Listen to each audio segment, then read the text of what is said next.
Bonjour à tous, avec l'aide de Dieu, nous allons étudier le traité Kiddushin, Daf Yud Gimel Amud Bet 13b.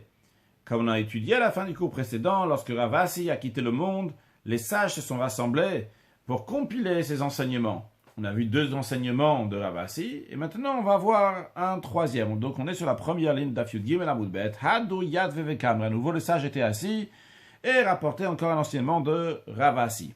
Haditna, enseigne dans une Mishnah. Avant de faire la Mishnah, à savoir que lorsqu'une femme elle accouche, suite à l'accouchement, la femme doit amener 2 sacrifices, un korban khatat, un korban ola, un sacrifice donc khatat expiatoire, un korban ola, donc un sacrifice donc qui est holocauste.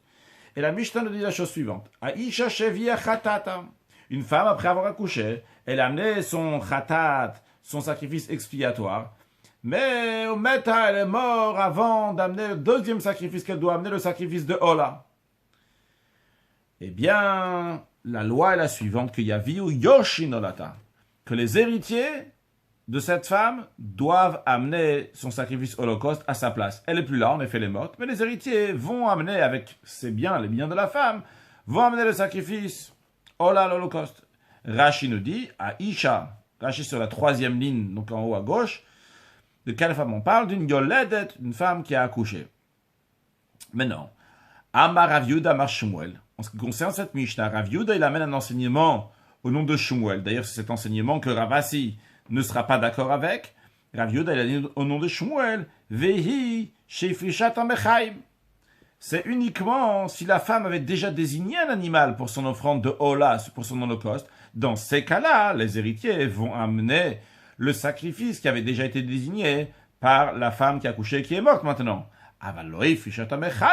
Mais si elle n'avait pas désigné l'animal lorsqu'elle était en vie, dans ces cas-là, non, les héritiers n'ont pas besoin de prendre de son argent et de désigner un animal ou prendre un des animaux qui appartient à cette femme et de l'amener en sacrifice.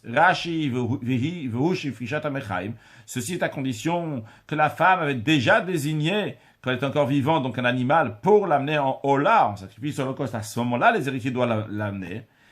Rashi nous dit que Vashmoinan, et ce que vient nous enseigner, qu'on peut amener le sacrifice, même une fois qu'elle est morte, quand même, on va amener le sacrifice pour elle. Avaloi frishata, mais si elle n'a pas désigné de sacrifice, lo hashmeinan tana, la kofeta yorshin, le Tana vient pas nous enseigner, il dit ici pour nous dire, et tu sais, il faut forcer les héritiers pour qu'ils amènent le Ola, le Hakriva pour l'amener en sacrifice. Pourquoi pas? Parce que les biens de cette femme qui a quitté le monde ne sont pas assujettis pour payer ce sacrifice. Et comme l'Akba nous dit, Alma Kassavar, donc Shmuel y pense, Shibuda Lavdoraita, que les biens de quelqu'un qui est décédé ne sont pas assujettis d'après la Torah, c'est-à-dire Rashi Kassavar, il pense, Shmuel pense, Adamura Banan. Ça, que les sages ont dit que que les nechas, les biens, sont assujettis sur une dette que le mort devait payer. Comme ici, par exemple, cette femme-là avait une dette, elle devait payer un sacrifice holocauste, elle devait l'amener. Eh bien, l'Avdoraitao, ce n'est pas d'après la Torah que les biens d'une personne décédée sont assujettis pour rembourser sa dette. L'Omar, pour dire, de Inash, que les biens d'un être humain, Arvinbe, sont garants pour lui, Mishtabdim, ils sont assujettis, Midin Arev, dans le statut de garantie pour rembourser sa dette. Veiu, milve alpeo, milve shashtachavin, d'après ça, Rashi nous informe, donc d'après ça, un prêt qui a été fait uniquement verbalement sera comme un prêt qui a été fait dans un contrat. C'est-à-dire qu'un prêt qui a été fait sur un contrat, évidemment, dans le contrat, il est écrit que tous les biens de la personne sont assujettis pour rembourser sa dette. Mais lorsque c'est un prêt oral, dans ce cas-là, il n'y a pas d'engagement. Les biens ne sont pas assujettis pour rembourser la dette. Mais donc si on dit l'ave de Horaïta, que les biens ne sont pas assujettis d'après la Torah pour rembourser une dette, dans ces cas-là, la personne qui a quitté l'homme qui est morte, eh bien, ces biens ne sont pas assujettis pour rembourser aussi le sacrifice. Elle a milvé bishtar uniquement lorsqu'il s'agit donc d'un prêt qui a été fait sur contrat, ou shibdo, que lui-même, donc il a engagé ses biens, il a assujetti ses biens. Pourquoi? Des katav, car il a écrit dans le contrat, nirsa yacharain lecha, que mes biens sont engagés, sont assujettis à toi. Dans ces cas-là, mishtabde, les biens sont assujettis. Milve alpe. En revanche, s'il s'agit d'un prêt qui a été fait oralement, l'omishtabde, les biens ne sont pas assujettis. Donc, en ce qui nous concerne, ici, il considère la femme qui doit amener son sacrifice Ola et qui est morte avant, comme un milve alpe, comme un prêt qui a été fait verbalement, et donc que les biens ne sont pas assujettis. Car en effet, le shiboud, le fait que les biens sont assujettis, n'est pas quelque chose qui est fait automatiquement d'après la Torah. L'ave de Horaïta, ce n'est pas d'après la Torah, c'est uniquement dans un contrat. Lorsque c'est écrit, eh bien à ce moment-là, on dit que les biens sont assujettis. D'ailleurs, dans un contrat, même si c'est pas écrit, les sages considèrent comme si c'était écrit, c'est une erreur, parce qu'il fallait l'écrire. Donc les biens sont assujettis tant que c'est un milvé bishtar. Si c'est un milvé alpé, si c'est un prêt qui a été fait verbalement, eh bien dans ces cas-là, les biens ne sont pas engagés. Donc ça, c'est l'opinion de Shmuel en ce qui concerne le sacrifice. Shmuel, donc, il parle du sacrifice. Il dit que donc, ce sacrifice Ola que cette femme devait amener, eh bien, on n'a pas besoin de prendre de ses biens si elle n'avait pas déjà désigné cet animal en tant que sacrifice Ola,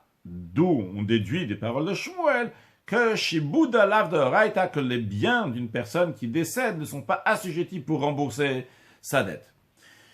Une opinion contraire est amenée par Ravasi. Amar Ravasi, Amar Rabbi Yochanan. Ravasi, il amène un enseignement de Rabbi Yochanan qui dit, en ce qui concerne cette Mishnah, la Mishnah qui a dit une femme qui a amené son premier sacrifice, Khatat, elle n'a pas amené le deuxième sacrifice de Ola, eh bien on a dit que les héritiers y vont amener son sacrifice. Eh bien, d'après Ravasi, au nom de Rabbi Yochanan, c'est Afaga Sheloi Fishamechai. Même dans un cas où la femme qui a décédé n'a pas mis de côté un animal, n'avait pas désigné un animal pour son deuxième sacrifice de Ola, quand même, les héritiers doivent prendre des biens de cette femme qui est morte et prendre ces biens, prendre un animal, ou payer donc avec ces biens pour acheter un deuxième animal, un animal Ola, et l'amener en sacrifice. Et la Gemara dit, donc, qu'est-ce qu'on voit de là, de ce que Ravasi a dit au nom de Rabbi Yochanan? On voit que l'opinion de Rabbi Yochanan est que Kassavar, il pense que chez Bouddha Hava de Raïta, que quelqu'un qui décède, ses biens sont assujettis. D'après la Torah dit tous ses biens sont assujettis pour rembourser la dette. La Gemara demande, ça tout est clair pour l'instant. On a vu donc deux opinions, celle de Shmuel et celle de Rabbi Yochanan, celle de Rabbi Yochanan qui a été amenée par Ravasi. Et on a vu que d'après Shmuel, d'après la Torah, les biens ne sont pas assujettis pour rembourser la dette. Et d'après Rabbi Yochanan, les biens sont assujettis pour rembourser la dette. Tout va bien. Mais la Gemara va demander maintenant, a priori, cette discussion, a priori, c'est sûr même, cette discussion entre Shmuel et Rabbi Yochanan, on l'a déjà vu dans le passé. Pourquoi elle a besoin d'être répétée? Voyons sur le texte. La Plégué Bachatazim, la Gemara demande, Samouraïm, Shmuel et Rabbi Yochanan se sont déjà opposés une fois sur ce point-là. Des Rav ou Shmuel d'Amretavaï, on enseignait que Rav et Shmuel, les deux sont d'accord sur le point que Milve Alpe, que dans un prêt qui a été contracté verbalement, un créancier ne peut pas percevoir la terre du débiteur se trouvant entre les mains des héritiers de celui-ci. V'lomina la kochot, ni saisir la terre de ses acquéreurs. C'est-à-dire que si quelqu'un il a emprunté, Rouven il a emprunté de Shimon 1000 euros, et Rouven il est mort, et il y a une terre qui appartenait à Rouven. Cette terre-là, maintenant, elle est chez les héritiers. Eh bien, Shimon ne peut pas prendre la terre des héritiers. De même, si Rouven avait vendu sa terre à Lévi, par exemple, il a vendu à des acquéreurs, ce qu'on appelle des lakochot, le langage de l'ekicha, la karat, la koach, donc de ceux qui ont acheté donc le terrain de Rouven, eh bien, Shimon ne pourra pas leur dire, hey, ce terrain-là était assujetti pour me rembourser au cas où Rouven ne pourra pas payer. Pourquoi pas? Vu que c'est un milvé alpé, c'est un prêt qui a été contracté verbalement, eh bien, si Rouven il est mort, donc le lové, celui qui a emprunté, il est mort, on ne pourra pas prendre ni des héritiers ni des acquéreurs. Donc ça, c'est l'opinion de Rav et Shmuel. Rashi d'abord, Veravasi amachulu, vehanami, ça aussi, l'inkotinu lishmate amru atam. Ils l'ont dit pour compiler les enseignements de Ravasi qui a dit au nom de Rabbi Yochanan. Ce Rashi, j'aurais dû le faire avant, Continue, donc la Gemara demande, toujours dans Rashi, à Plige Bechad Azimna, ils ont déjà été opposés sur ce point. À une autre occasion, Hane Amoraï Gufayu, c'est même Amoraïm, c'est même maître du Talmud. Shmuel et Rabbi Yochanan, ils ont déjà discuté sur ça. Que, en ce qui concerne un prêt qui a été contracté verbalement, que Rav Shmuel dit que Eina Gova Mina Yorshin, que le créancier ne peut pas percevoir la terre du débiteur qui se trouve chez les héritiers. Pourquoi Rashi nous explique des Shibuda Lav de Oraita? Car en effet, les biens ne sont pas assujettis d'après la Torah pour rembourser la dette de la personne. Vekol shekel min la kohot, à plus forte raison que le créancier ne peut pas saisir la terre des acquéreurs. Aval mil vebishtar. Mais si c'est un prêt qui a été contracté par document, ou atzmo shibdo, la personne qui a emprunté l'argent et il a écrit le document, lui-même a assujetti sa terre. Des katavle, car il lui a écrit, donc celui qui a emprunté l'argent, dans l'exemple qu'on a donné, c'est Rouven qui a emprunté l'argent, il a écrit à Shimon, dans le document, Kol nechasai de Itli, tous les biens qui m'appartiennent, Acharain, l'ishtara denan, sont engagés, sont assujettis pour ce document, pour rembourser cette dette. Donc, en tous les cas, on voit que l'opinion de Rav et Shmuel qui disent que un prêt qui a été contracté oralement, le créancier ne peut pas prendre la terre.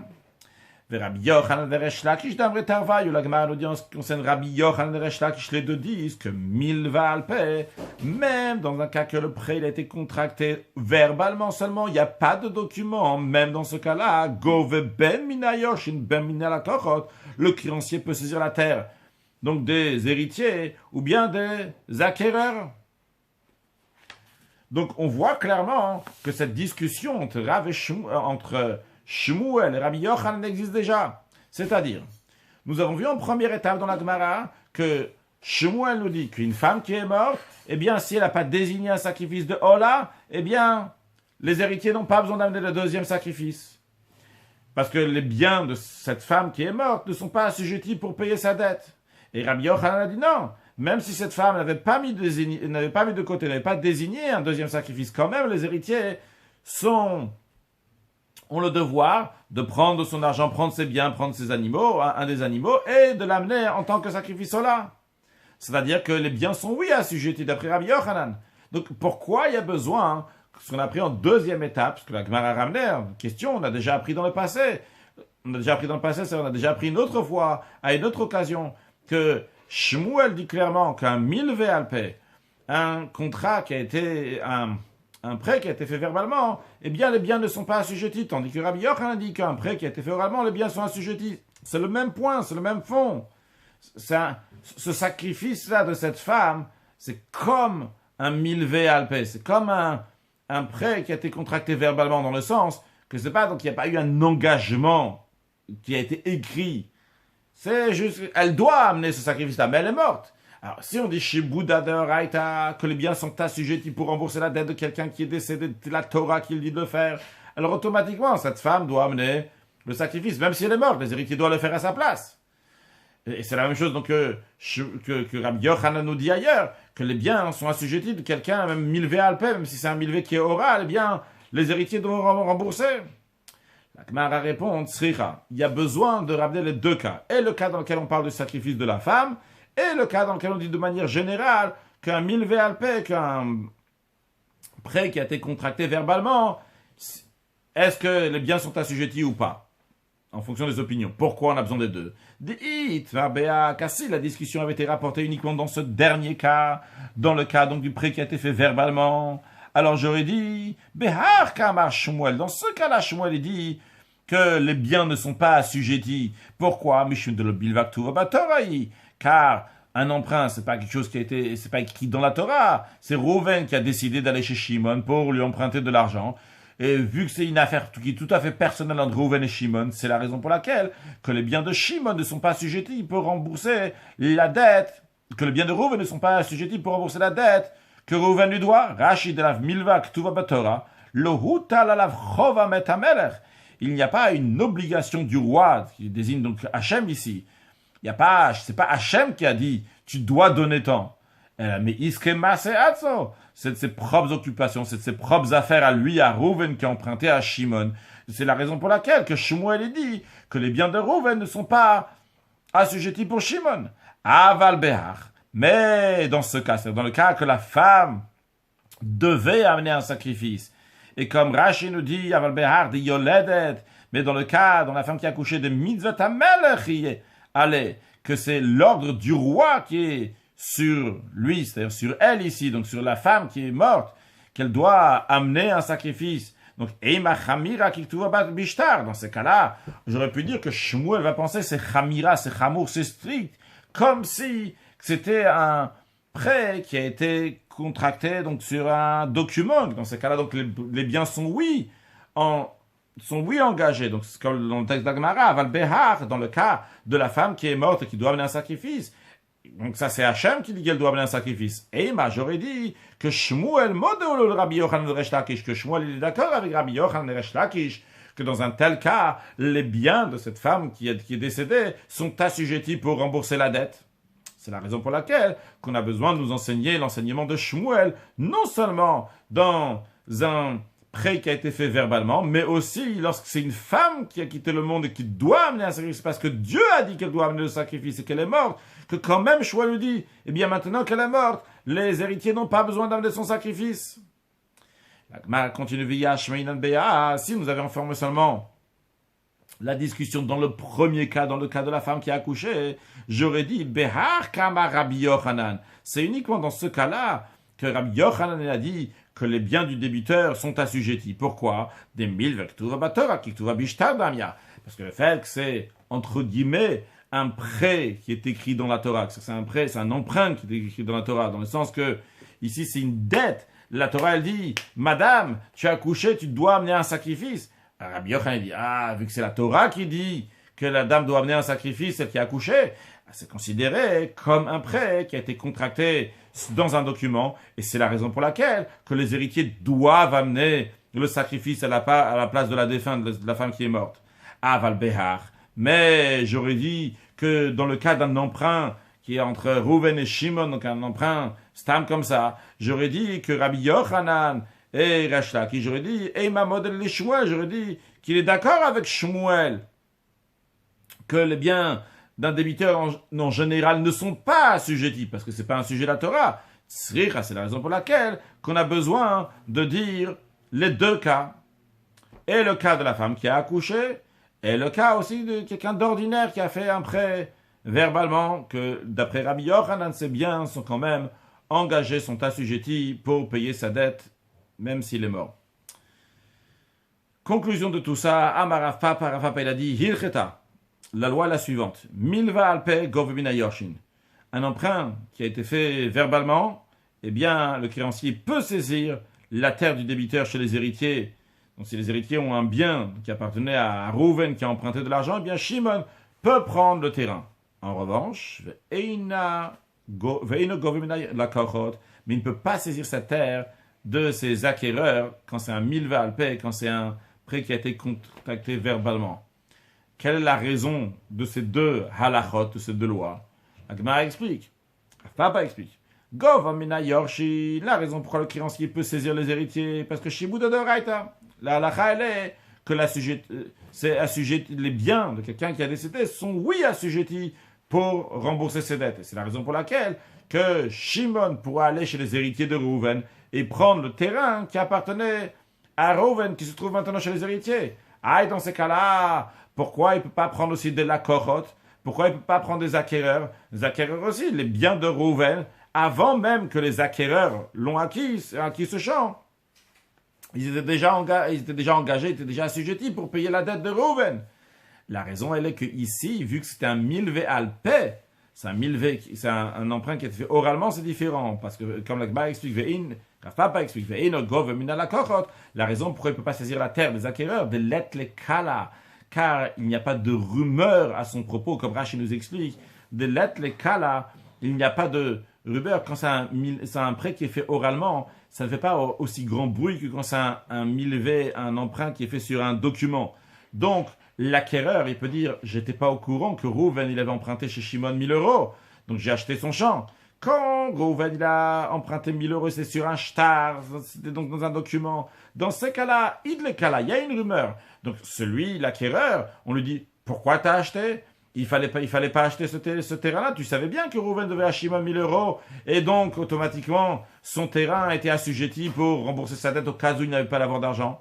Mais dans le cas, c'était un milvéalpé, un contrat qui était un emprunt qui était fait verbalement. Dans ces cas-là, Rachid nous dit, donc, et donc, c'est lui-même qui a, littéralement, qui a perdu pour lui-même, littéralement, qui a perdu pour son âme. C'est-à-dire qu'il a perdu sur lui-même, il a perdu de son compte.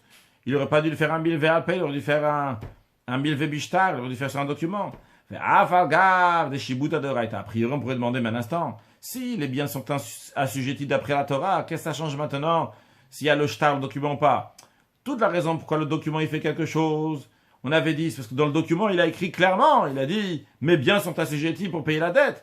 Mais si tu me dis que de toutes les façons, chez Bouddha de Raita, donc les biens sont assujettis d'après la Torah, même s'il n'y a pas de document, du moment où il s'est engagé, eh bien les biens sont engagés, sont assujettis. Rachid nous dit, bien qu'on vient de dire avant que les biens sont engagés, sont assujettis d'après la Torah pour rembourser la dette. Quand même, les sages ont instauré quelque chose pour l'oker, pour l'acquéreur de l'Ohavayada, qu'il n'était pas au courant que Reuven avait emprunté de l'argent, vu que c'était un milvé qui était fait alpé, qui était fait verbalement. La Gemara passe à analyser donc des mots qui ont été dit dans la Mishnah. On a dit Vekona et Tatsma Beget ou Bemitatabal, qu'une femme mariée, elle s'acquiert elle-même par un acte de divorce. Si le mari lui donne un acte de divorce, ou bien si son mari meurt, et bien à ce moment-là, elle est libre de se marier avec quelqu'un d'autre dorénavant. Alors la Gemara demande, Bish la maguette, je comprends bien, si elle a reçu un acte de divorce de son mari, qu'elle peut se marier avec quelqu'un d'autre. Dictive, il est écrit Katav la Sefer Kritut, il écrira un document de rupture, et donc à ce moment-là, elle va se rompre du mari, elle pourra se marier avec quelqu'un d'autre. Rashi, dictive Katav la Sefer Kritut ve Gomer, il va lui écrire un document de rupture. Rashi nous dit la suite est importante, ve Haïta le Ishacher, dans la suite il y a écrit, et elle va se marier avec quelqu'un d'autre. Donc il y a écrit clairement dans la Torah que lorsqu'elle reçoit un get, un acte de divorce, elle peut se marier avec quelqu'un d'autre. Elle a mitatabal, minala. Mais d'où on sait que la mort du mari, elle permet aussi à la femme de se remarier. La Gemara répond, Svarao, c'est une logique. Ou asav ou chareta. C'est le mari qui l'a rendu interdit aux autres hommes en se mariant avec elle. Dorénavant, elle n'a plus le droit de se marier avec d'autres hommes. Eh bien, lorsqu'il est mort, il meurt, et bien automatiquement, il la rend permise. Donc c'est une logique. Rachid ou Charela, Rachid est une version un peu différente, c'est la même chose, Charela, donc il la rend permise, chez Eno Baolam, lorsqu'il n'est plus dans le monde, c'est-à-dire lorsqu'il meurt, Niftera Emenu, on peut dire, elle s'est débarrassée de lui, elle est plus liée à lui, Charebo Haïtak Shura, car à lui, au mari, elle était rattachée jusqu'à maintenant, et maintenant, donc, elle est plus attachée à lui, et c'est la raison pour laquelle, donc, elle est permise à tout le monde. La Gemara dit, un instant, tu veux me dire ici maintenant que le mari, tout ce qu'il a interdit à la femme, lorsqu'il s'est marié avec elle, maintenant ça devient permis? Non, c'est pas juste. Voici Veha Arayot. Voilà qu'à propos des Arayot, donc c'est-à-dire donc les femmes qui sont interdites, comme Rashi nous dit, qui gon eshet aviv, vekalato ve eshet achi aviv. C'est-à-dire, lorsque quelqu'un va se marier avec une femme, par exemple, lorsque Reuven va se marier avec Rachel, eh bien automatiquement, dorénavant, pour toute sa vie, Rachel sera interdite à certaines personnes. Il y aura certaines personnes qui vont être interdites. Par exemple, Gon Eshet Aviv.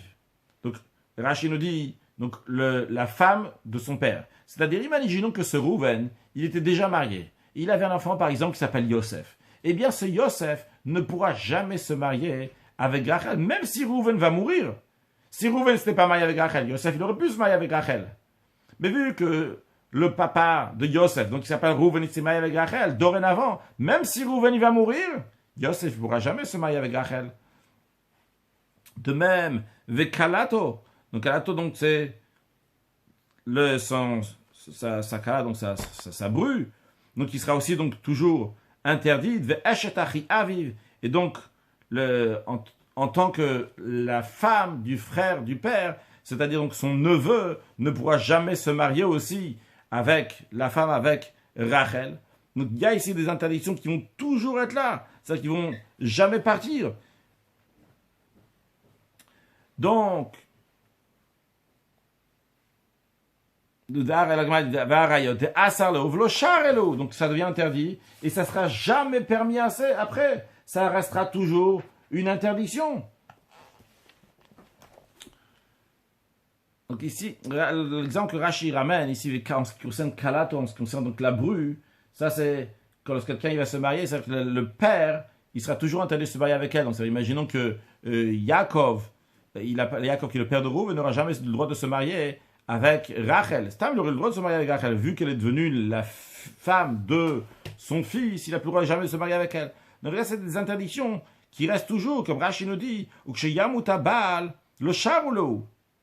J'ai pas lu une ligne, à l'idée qu'il douche à Baal Nes ou Likrov, que par donc le mariage du mari et sont devenus interdits à ses proches là, ou chez Yamuta Baal, lorsque le mari va mourir, le charoulo, ils vont pas être permis, Chassour et Likrov, car ils sont interdits, Likrov à vos proches, le Olam à l'éternité, même s'il va mourir. Donc tu vois que c'est pas évident ta logique, t'as dit c'est logique, il est interdit, maintenant il a permis. Non, regarde, il est mort, et quand même il y a des interdictions qui restent sur certaines personnes qui n'ont pas le droit de se marier avec Rachel. La Gemara répond une autre réponse. D'où on sait qu'une femme, son mari est mort, elle a le droit de se marier avec tout le monde. Elle a mis Amarachmana, on apprend ça du fait que la Torah a dit Yebama she'en la banima sura. Yebama, on a déjà parlé plusieurs fois, je dois quand même rappeler au cas où quelqu'un ne sait pas. Donc, imaginons que Rouven et Shimon sont deux frères, et que Rouven, il était marié avec Rachel, et que Rouven, il est mort sans avoir d'enfant. La Torah, elle dit qu'il y a une mitzvah aux frères du défunt, c'est-à-dire à Shimon de se marier avec Rachel, si Rouven n'avait pas d'enfant. Alors, la Gemara est en train de dire ici, donc, cette femme-là, maintenant, son mari est mort sans avoir d'enfant, elle s'appelle la Yebama, et le beau-frère, maintenant, s'appelle le Yabam, et le Yabam, qui est le beau-frère, va se marier avec la Yebama. Alors, la Gemara dit de fait, la Torah a dit, une Yebama, c'est dans lequel le mari n'a pas d'enfant, elle est interdite de se marier avec d'autres personnes. J'en déduis que Hayesh la Banim, que si le mari avait des enfants, dans ce cas-là, Mouter elle est permise, que laquelle femme la Torah a interdit de se marier avec n'importe qui, c'est la Yebama. On a dit, si Rouven il est mort sans avoir d'enfant, Rachel doit se marier avec Shimon. Sous-entendu que si Rouven serait mort en ayant des enfants, Rachel aurait pu se marier avec tout le monde. La Gemara a dit, qui te dit que c'est une bonne discussion ce que tu viens de dire? On peut raisonner différemment. Vedilma peut-être. Elle a banni Masura le Alma veshaya le Yabam. Si elle n'a pas d'enfant, elle est interdite à tout le monde. Et uniquement au Yabam, elle peut se marier avec lui.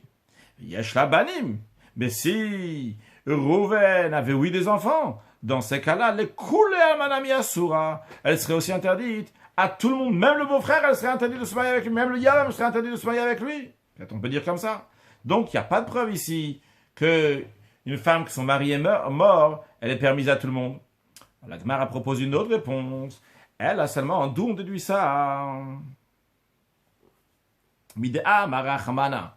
Le fait que la Torah a dit Alman ale Kohen Gadol asura, qu'une veuve n'a pas le droit de se marier avec un grand prêtre.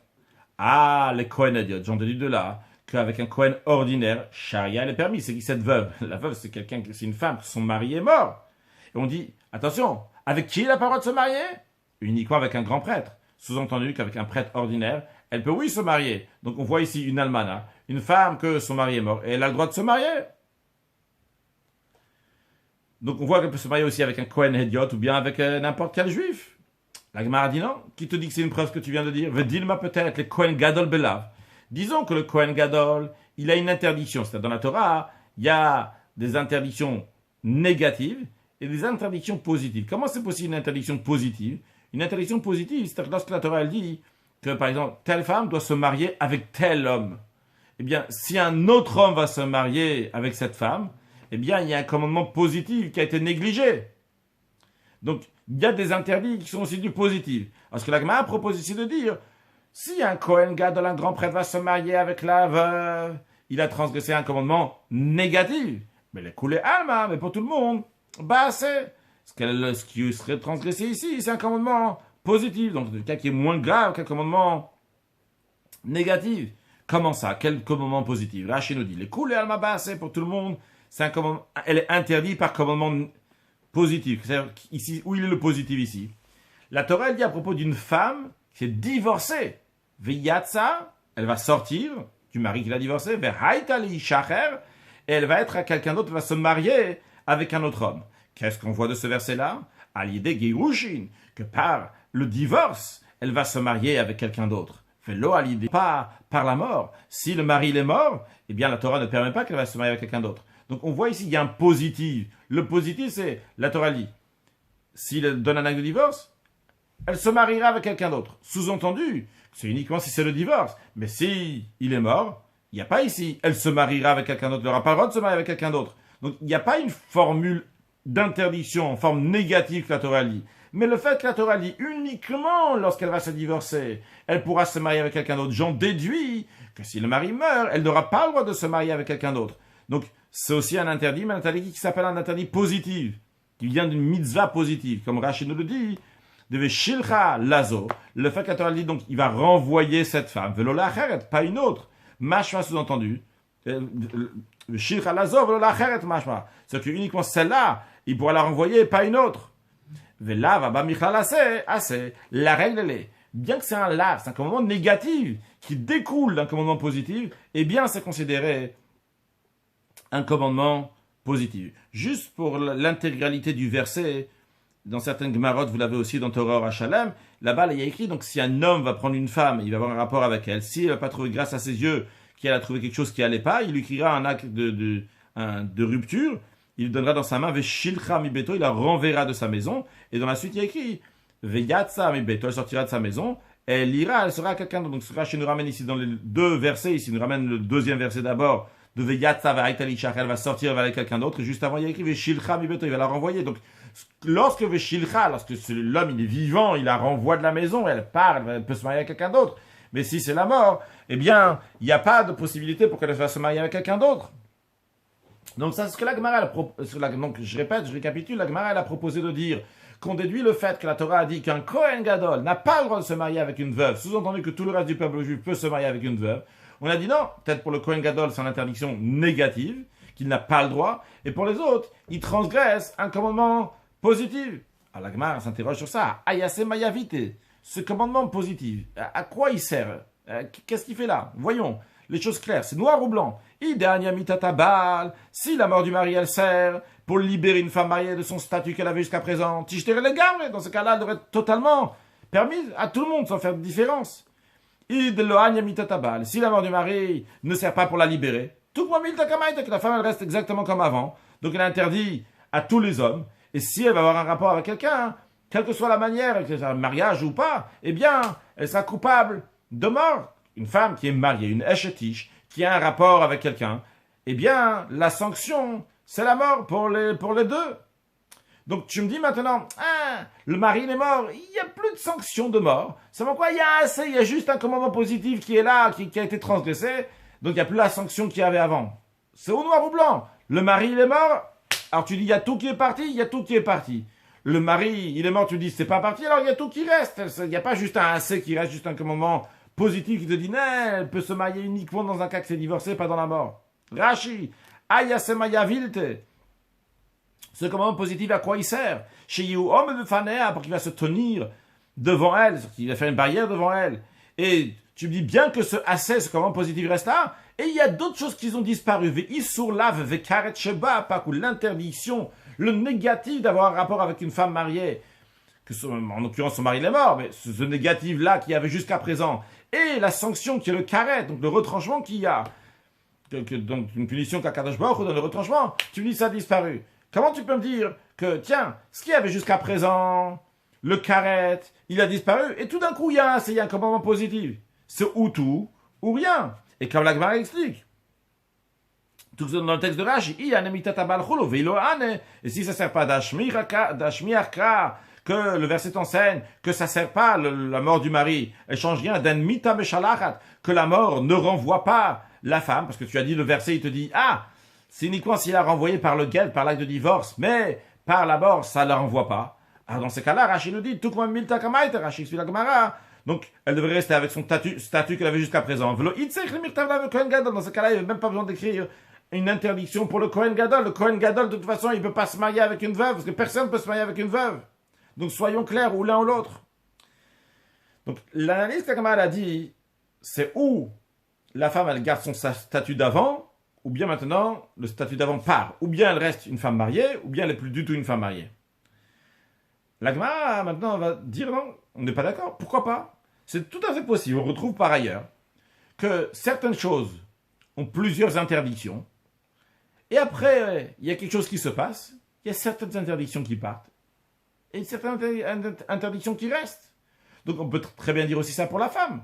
Il y avait une grosse interdiction sur elle. Il y avait un lave, un interdit, une sanction de carette, de retranchement si quelqu'un a un rapport avec elle. Et maintenant, c'est plus léger, c'est uniquement assez, c'est une transgression un commandement positif. Où est-ce qu'on retrouve quelque chose qui avait une interdiction, qui était plusieurs interdictions, et en faisant quelque chose, ça s'allège?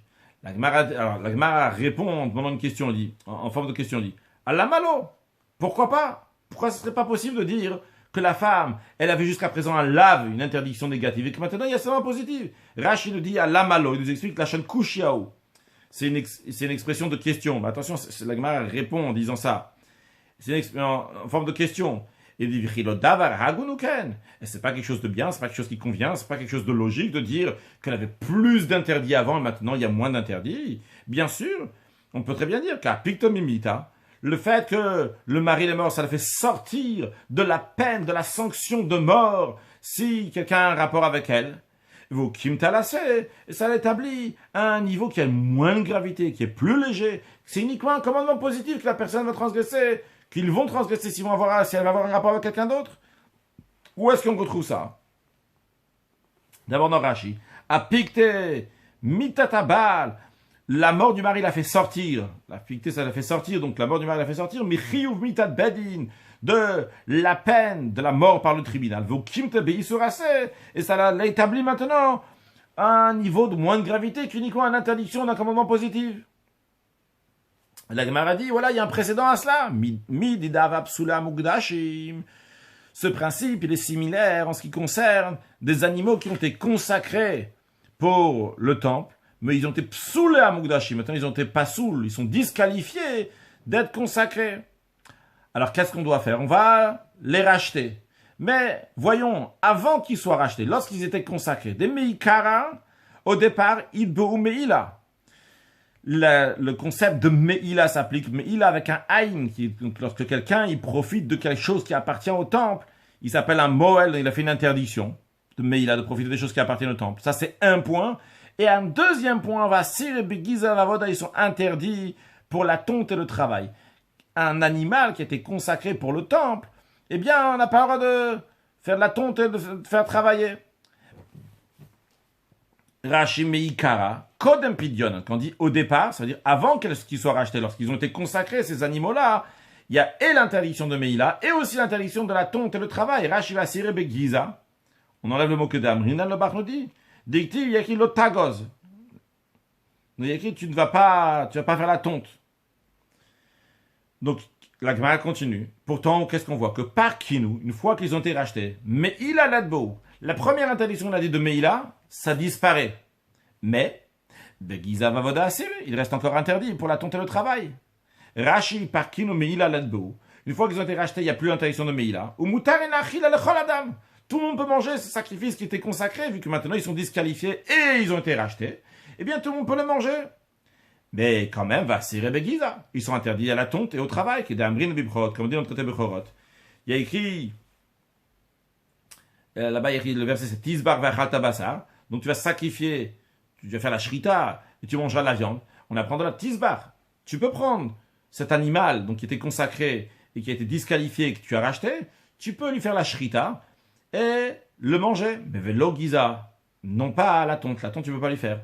Donc il y a écrit Vachalta Basar. Tu vas manger de la viande, velo chalav. On dit de là que tu ne peux pas profiter du lait qu'il y a de cet animal. Et on interprète ce verset-là dans des animaux consacrés qui ont été disqualifiés, les Achapidion, une fois qu'ils ont été rachetés, et bien à ce moment-là, Tisbar Vachatabasar, tu pourras le manger, mais pas faire la tonte, et tu pourras prendre de sa viande, mais non pas, une fois que tu auras fait la shrita, mais non pas de son lait, tu n'as pas le droit de faire travailler. Donc qu'est-ce qu'on voit ici? C'est quoi le principe qui en déduire de là? Qu'en effet, il y a quelque chose ici qui avait plusieurs interdictions, et après on a fait passer dans un statut, il y a moins de gravité maintenant, il y a des interdictions qui sont parties. Donc en tous les cas, on revient maintenant à cette femme-là, que son mari est mort, comment elle a le droit de se marier à tout le monde? D'où on apprend ça? La Gemara dit, et la Médamaka, on apprend ça du fait que le verset il dit, peigne de peur qu'il meure à la guerre et qu'un autre homme va prendre cette femme. Qu'est-ce qu'on voit ici? Il y a quelqu'un qui va partir à la guerre. Et le Kohen, donc, qui fait les annonces, il dit, si quelqu'un, il s'est marié avec une femme, il fait les kiddushin avec une femme, eh bien, qui repart chez lui, de peur que lui va mourir, quelqu'un d'autre va se marier avec elle. Donc on voit clairement que quelqu'un d'autre peut se marier avec la femme. Penyamut, il va mourir, clair. Alors ça c'est quand même Matkif la Rav Shisha ben Ravidi. Rav Shisha ben Ravidi demande une question sur ce verset-là aussi, il dit, et Imaman Acher, disons, il y a écrit Ish Acher, un autre homme va se marier avec elle. Mais peut-être ce Acher-là, Man Acher, c'est le Yabam, tout simplement, le Yabam. Le Yabam, donc, le beau-frère, c'est lui qui va se marier. Même pas tout le monde peut se marier avec elle. Alors, Ravashi dit non. Rav Shisha, ce que tu viens de demander, c'est pas une bonne question. J'ai deux choses à dire. Premièrement, j'ai une réponse à ta question, et à part ça, j'ai encore un autre verset. En ce qui concerne deux réfutations peuvent être formulées à ce sujet. Premièrement, un Yabam n'est pas appelé un autre homme. Un autre homme, c'est quelqu'un qui est étranger. Qu'un autre homme va se marier avec elle, si lui va mourir à la guerre. Un autre, c'est quelqu'un qui est étranger. Le Yabam, le beau-frère, il n'est pas étranger, c'est le frère du défunt. Ve'od. Donc Ravash, il dit, donc on peut très bien maintenir ce verset-là, duquel on va déduire, donc, c'est une bonne preuve pour dire que s'il va mourir, eh bien, quelqu'un d'autre va pouvoir se marier avec elle. C'est une preuve que s'il meurt, on peut se marier avec sa femme. Donc une femme que le mari est mort, elle peut se remarier. Ça, c'est une chose que dit Ravashi. Et Ravashi dit en plus, j'ai un deuxième verset à dire. Ve'od, encore, une chose qui est écrit, Usnea Isha Acharon. La Torah donc, raconte que si une femme qui s'est divorcée d'un premier, elle s'est mariée avec une deuxième homme. Et donc ce qu'on appelle ici le dernier mari, Vekatav la Sefer Kitut, il lui écrit un acte de divorce. Oh, Kiyamuta Isha Acharon. Dans la suite du verset, il dit, ou bien si le deuxième homme va mourir. Qu'est-ce qu'on voit ici? V'ikash mita la girushin. Le fait que la Torah a juste apposé ces deux phrases, c'est pour nous dire que Kiyamuta Isha Acharon, qui parle de la mort, et qui a dit juste avant, Vekatav la Sefer Kitut, qui va écrire un acte de divorce, c'est pour nous dire, faire une juxtaposition entre les deux, nous dire, Ma girushin sharia vegomeret, de la même manière qu'un divorce, il permet la femme, vegomeret, complètement, qu'une femme peut se remarier. Afmita sharia vegomeret, de même, la mort permet complètement à une femme de se remarier. Rashi, idkash mita le girushin v'chulu. Rashi demande une question, il dit, Vaï, de loyal fait mashmok di kadiktiv bate. Ça qu'il déduit pas du sens du verset qui est écrit après. Dans le verset, il y a écrit après la suite, le Yuchal Bala Rishon. La Torah présente des choses comme ça là-bas. Il y a un premier mari qui a divorcé sa femme.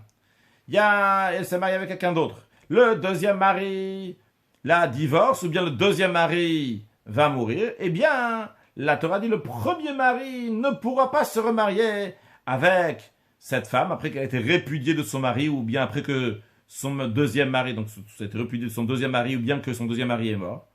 Donc on peut très bien voir ici que le Yuchal Bala Rishon, le premier mari, n'a pas le droit de se remarier avec cette femme qui était mariée entre-temps. Mais mais quelqu'un d'autre, quelqu'un d'autre est permis. Donc Rashi demande, voilà, de la suite du verset, tu peux dire, regarde, la Torah dit clairement, le deuxième mari est mort, le premier mari n'a pas le droit de se marier avec elle. Sous-entendu que tout le reste du monde peut oui se marier avec elle. Rashi nous dit, non. C'est pas une bonne réponse. Pourquoi? Parce qu'on peut demander la même question qu'on a demandé avant. La Zebelav. En disant, non, c'est pas une preuve. Pourquoi? Parce que, en effet, le premier mari n'a pas le droit de se marier avec cette femme en tant qu'interdiction négative. Pour le coup, les c'est même pour que tout le monde, ça sera encore un interdit positif. C'est la raison pour laquelle la Gemara n'a pas proposé cette réponse. On va conclure avec une halakha.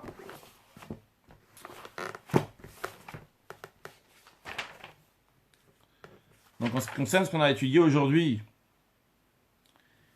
la femme donc, qui a amené son khatat et elle est morte, eh bien, la halakha est que les Yorshim, les héritiers, vont amener le sacrifice là, même s'il n'a pas désigné tant qu'elle était en vie, mais ses biens ont été assujettis. Et en effet, comme on a appris dans la halakha, que les biens sont assujettis, c'est un digne de la Torah, c'est une loi d'après la Torah. Un sujet de Chassidut dans une sikha. Un mot du rabbi, on a appris qu'une femme, après son accouchement, elle doit amener des sacrifices. Ces sacrifices, donc, ils vont lui amener une kapara, ils vont lui amener un pardon. On sait qu'il est écrit que ce qu'Akadosh Baruch Hu, il dit au peuple juif de faire, lui-même Akadosh Baruch Hu, il le fait. Eh bien, vu que le peuple juif se trouve en exil, il est dans une situation que Kouyatme, il a appelé impur, parce que comme le Rambam, il dit que même quand un juif, il ne se comporte pas comme il faut, mais en vérité, dans son intérieur, la vraie volonté d'un juif, c'est faire la volonté d'Akadosh Baruch Hu.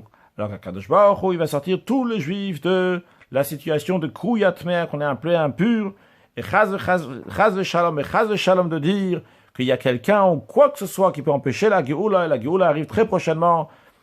Parce qu'Akadosh Baruch Hu, il veut que chez les Juifs, il va y avoir cette envie, ce désir de sortir vite de cet exil, de cette situation de Kouyatmea, et qu'on va arriver donc à la finalité donc de notre impureté, plutôt à la pureté, et tout de suite la Géoula, elle arrive de manière de Haroui Manan Eshmai avec le nuage du ciel, Achishana, Miyad Mamash Bagala Didan, Mashiach Now, excellent